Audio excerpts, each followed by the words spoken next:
Halo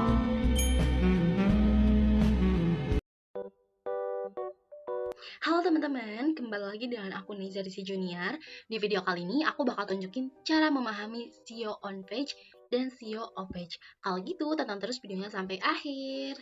Oke, yang pertama di sini kita pahami dulu apa itu SEO. SEO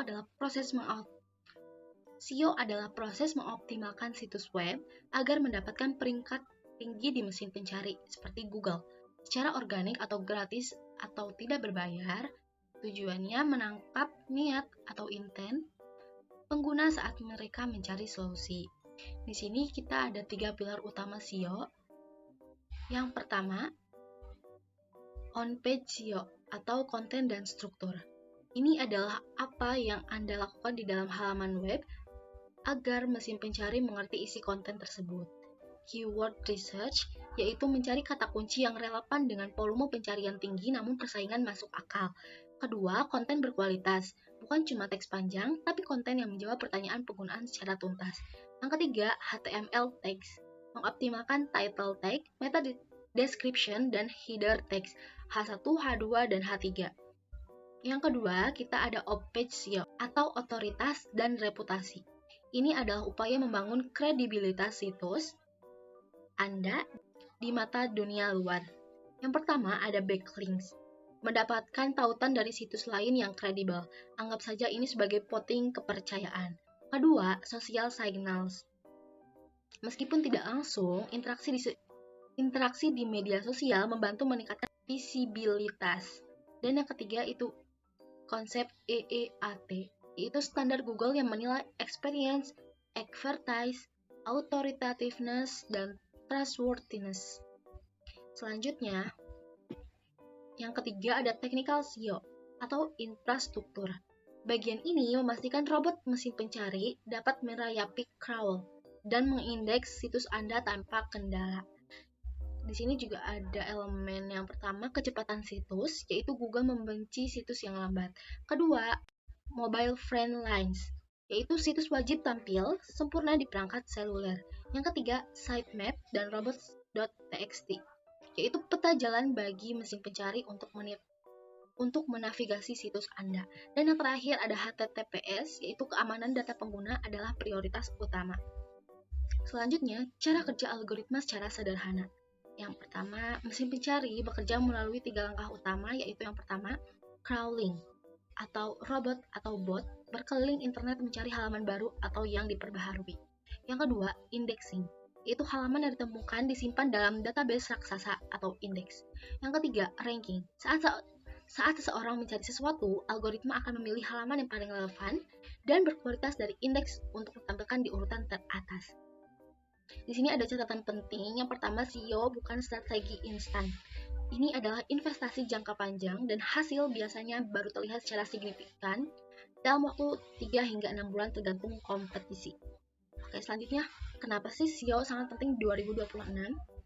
Jadi di tengah gempuran AI dan konten yang melimpah, SEO tetap menjadi saluran pemasaran dengan ROI atau Return of Investment tertinggi. Alasannya sederhana, karena SEO membawa audiens yang sedang mencari Anda, bukan audiens yang dipaksa melihat iklan Anda. Oke, selanjutnya. Di sini ada langkah-langkah untuk menerapkan, di sini ada langkah-langkah implementasi penggunaan dari SEO tersebut ya teman-teman. Di sini ada fase 1, yaitu riset dan perencanaan atau pondasi. Yang dimana yang pertama ada keyword research atau riset kata kunci. Jadi kalian itu cari kata kunci yang memiliki search intent atau maksud pencarian yang sesuai. Dan apakah orang ingin membeli atau transaksional atau sekedar mencari info atau informasional. Selanjutnya, gunakan tools seperti Keyword Planner, SEMrush, atau Ahrefs. Dan yang kedua itu analisis kompetitor, di mana lihat siapa yang berada di peringkat 1-3, apakah yang mereka bahas dan bagaimana struktur konten mereka. Oke, selanjutnya di fase 2, yaitu technical SEO atau persiapan wadah, di mana sebelum mengisi konten, pastikan rumah Anda layak huni bagi robot Google. Yang pertama, pasang Google Search atau Console atau GSC dan Google Analytics. Ini wajib untuk memonitor kesehatan situs dan traffic. Yang kedua, optimasi kecepatan. Gunakan tools seperti PageSpeed Insight, kompres gambar, gunakan caching, dan pilih hosting yang tepat. Dan yang ketiga, mobile friendly. Pastikan desain web responsif atau tampilan di HP harus rapi. Yang keempat, sitemap XML, yaitu kirimkan peta situs ke GSC agar Google tahu semua halaman yang Anda miliki. Selanjutnya, setiap halaman atau artikel yang Anda buat harus mengikuti kaidah berikut. Yang pertama, URL yang ramah SEO. Kalian bisa gunakan domain.com atau judul artikel bukan domain.com garing P sama dengan 123. Lalu yang kedua, optimasi title tag dan meta description, yang dimana buat judul yang menarik perhatian atau CTR tinggi dan mengandung kata kunci utama. Yang ketiga, penggunaan heading. Heading 1, heading 2, heading 3. Gunakan struktur yang logis. Heading 1 untuk judul utama, heading 2 untuk subtopik. Selanjutnya, yang berempat, internal linking. Berikan link dari satu artikel ke artikel lain di web Anda yang relevan. Ini membantu Google memahami struktur web Anda. Nah, yang kelima itu optimasi gambar.